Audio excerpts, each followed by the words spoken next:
Hello everybody and welcome to a new video. As you can probably see, the quality of this video is quite different because I'm currently filming from my MacBook because it's actually much more comfortable, but I just don't know how this is gonna turn out. So anyways, before starting with the video, which as you can see in the title, it's a very exciting one, but before starting I just wanted to apologize for being quite inactive recently. Me and my family are currently going through a very hard time because my grandma is quite sick and she's very delicate, so we are trying to cope with that at the moment, and it's like super moving for all of us, especially for my mom because it's her mother, but also like for me because like my grandparents, they literally like live next to my house. Like we live like in the same territory but different houses, and I spend like almost the whole day with them, so it's weird not having my grandma with all of us here at home. She's at the hospital and she's a person that talks a lot. So the house at the moment is like super silent and it feels so weird, and it makes me miss her even more and more every single day. She's doing slightly better today, but it's not like a big difference. It's quite hard to explain, and this is not the right video to talk about it. So yeah, I just wanted to say that before, and yeah, now let's get into the video. I know it took me a little bit to talk about this, but I'm finally here. So today I am going to tell you about the Q&A that I did with TYLER POSEY. First of all, I found out about this because I'm very into like all of this theater and acting stuff. I'm like subscribed to a lot of newsletter from like a lot of different companies and different people and everything. So I found out about this Q&A through one of these companies. I won't say which one is it, I'm sorry, but these people once in a while, like once in a month or stuff like that, they host these Q&As, like conversations with different artists and different people in the industry actually, because it's not only actors that they have done this with, but also like directors, producers, stage managers, and literally anyone who works in the acting industry or like the industry in general. For example, a few months ago they did a Q&A with Joe Mantegna, who's an actor that was in Criminal Minds. I attended to that Q&A and it was great. He didn't answer my question though, but no worries, it was still cool. When I got the email that they were doing this with TYLER POSEY, I was like, no, this can't be true. Like, I don't believe so, because I mean, it's TYLER POSEY. I mean, he's like one of the most famous actors in the world, and for me it was like quite impossible that it was him. So when I entered the email and it said, yeah, we're hosting a conversation with TYLER POSEY, and it was like the picture of him, I was like, this is actually true? Like, that's bizarre. It was so crazy. Of course, I immediately signed up for it and everything, and by that time when the Q&A was, I was staying in Spain. So the Q&A for me, it was like super late because it was like at around 2 a.m.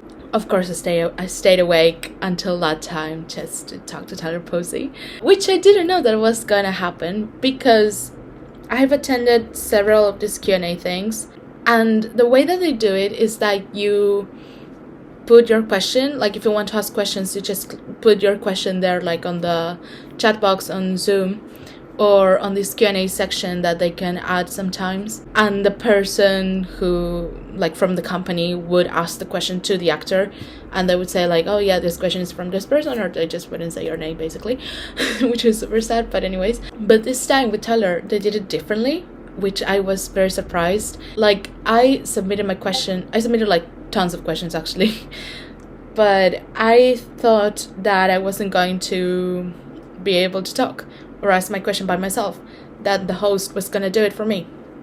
So I said, okay, I'm a mess. I look very messy because it's like 2 a.m. So, and I'm in bed, and I was like, okay, but nobody's gonna, I mean, I don't have to ask the question. I'm not gonna have to have my camera on. So no worries. I'm just gonna put the question there and just listen and enjoy all of this experience, and then try to take a picture. That's it. And then the host actually said, okay, we're gonna let people ask their questions by themselves and talk to Tyler. And I was like, okay. I was one of the first people to submit my questions, and of course then people started like putting their questions. We were like 100 people in the Zoom, so I was like, my question is there, but there are tons of more questions, so I don't think they're gonna choose my question or that they're gonna choose me to ask the question by myself. So I said, okay, if I don't get chosen, it doesn't matter. I mean, I'm used to this. Why would I be able to talk to TYLER POSEY? Like, it just doesn't make sense. And then the host called my name, and I was like, fuck. Like, I was excited that I was going to talk to Tyler, but I just wasn't mentally prepared for that. I just was not. And in Spain, a couple of days ago, I had bought fake AirPods because I don't have money to afford the real ones. So I had fake AirPods, and apparently the microphone of these AirPods, it doesn't work. So they couldn't hear me very well. Like, the sound was quite weird. And when I was going to ask my question and like talk to him, he said, I can't really hear you very well. And I was like, fuck. And I tried like to disconnect the AirPods, but for some reason it didn't work. And the host was like, okay, I'll ask the question for you. And I said, okay, fine, yeah, it doesn't matter. So basically the host asked my question, but Tyler saw me because I had to turn my camera on. So he saw me, so he knows my face, he knows my name. But I didn't have the chance to like say a lot because of the fucking microphone, and because I couldn't speak like very loudly because everyone at home was sleeping. So it was basically a big failure, but at the same time big success, because I had the chance to talk to him, and I basically met him, like virtually, but I met him. His answer was super long, and and he just never finished, and I was like, cool, I think you already answered my question. But yeah, he just kept on talking, and his answer was like very lovely, of course, for what I asked.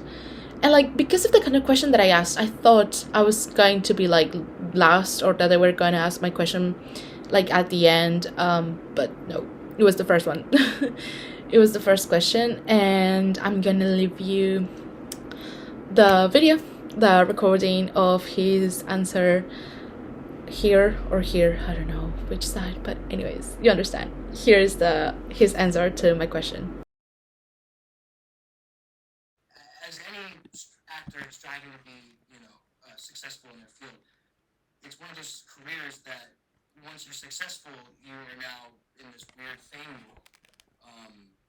So you always sort of are anticipating that happening and getting ready for it mentally. Like as a kid, before I really took off my career, I was sort of like mentally preparing to become famous if it were to happen, because it was inevitable if I became a successful actor, which I wanted to be.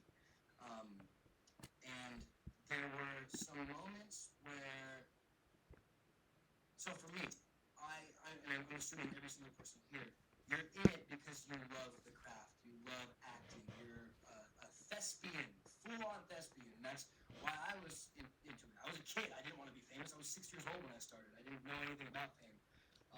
So I always loved acting, the craft, the work, everything about it was so fun to me.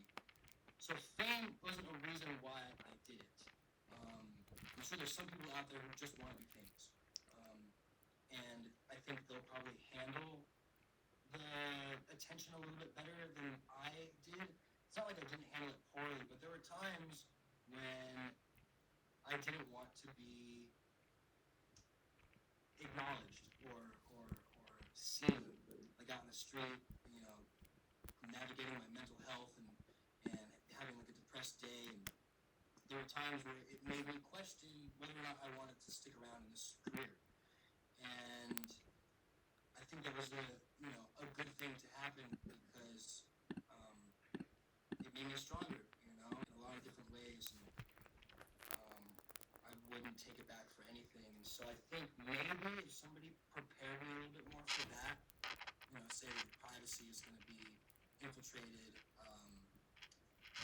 have to be like seen on the street or sort of perform all the time, kind of. No, I take that one back. You don't have to perform. You can still be depressed if you want, and show that to people. Love, you know, that's like endearing. You know, people want to see the real you, I think. So if I don't know. Just I've always had the mindset of wanting to work my ass off, and make people happy. You know, it's kind of why I do this. And so the fame thing, it got weird for a little while. But for the most part, I love making people happy. And so when people are out seeing me on the street or whatever, I really enjoy it because it's their first time. They light up and they're so excited. I want to give them advice or whatever they want, a picture, whatever they want from me. I want to be there fully and present for them. So, you know, I don't really. I think maybe a little bit more prepared on that end, but I like how everything's been laid out for me and how I navigated my whole entire career. And so I don't know if I would give myself advice. Just keep your head up. Just keep your eyes open, and everyone's on the same tier. I think there's a lot of actors I've worked with who get so good at it immediately, and it's very off-putting. And I've always just seen everybody as the same.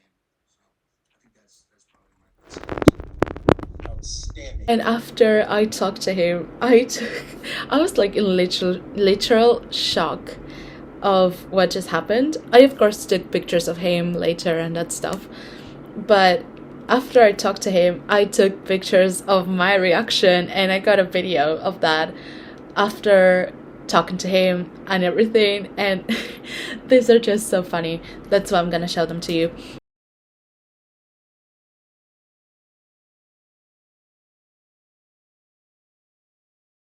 I like till this day, I still can't believe that it happened, and I still can't believe that I had the chance to talk to him. And because of my AirPods, I couldn't. I lie for that, but anyways, it was such an incredible experience and super special, of course, because I never thought that we were going to be able to ask the questions. I thought the host was going to ask them and that stuff, as always, but no.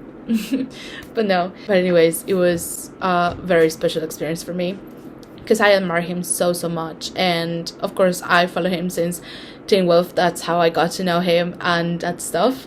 And of course, he also talked about Dylan O'Brien and the movie of Teen Wolf, but he didn't say anything like about both of them together, like about Dylan not being in the movie and that stuff.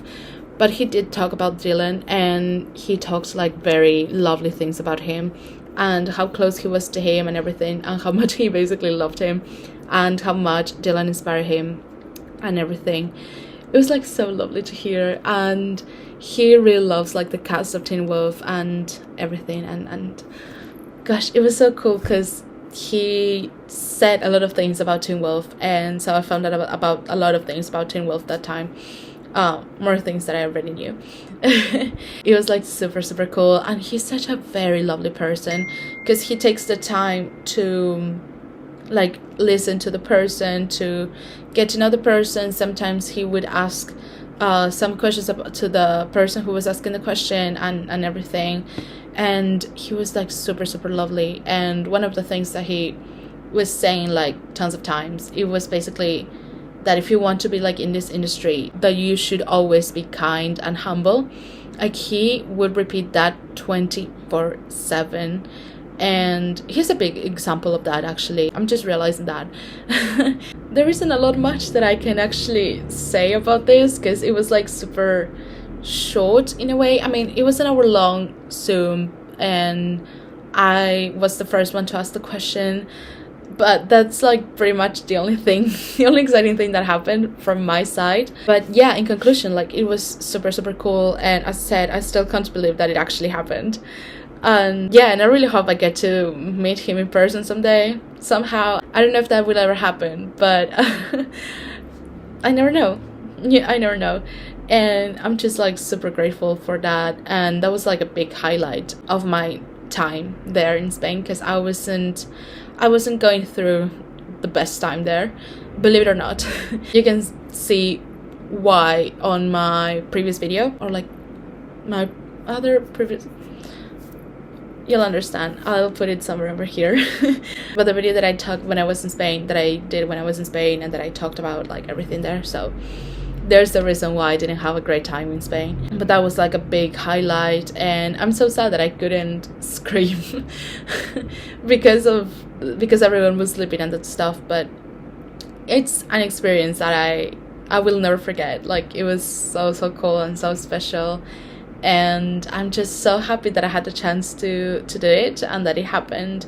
Yeah, I'm very happy about it. So yeah, that's pretty much everything that I had to say about it. So I hope that you liked it. I hope that you, I don't know. Thank you so much for watching, and I don't know when am I gonna post another video, like, to talk about the UK trip and everything, as I promised, because as I said, it's a very hard time right now, but I'm gonna try my best, and I hope that you stay tuned and that you like those videos too.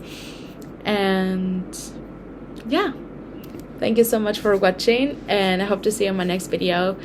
And something that I'm gonna ask you to do is to always say I love you to your loved ones, because you never know when it's gonna be the last time or when something is gonna happen. So please do that. Okay, thank you so much. Bye.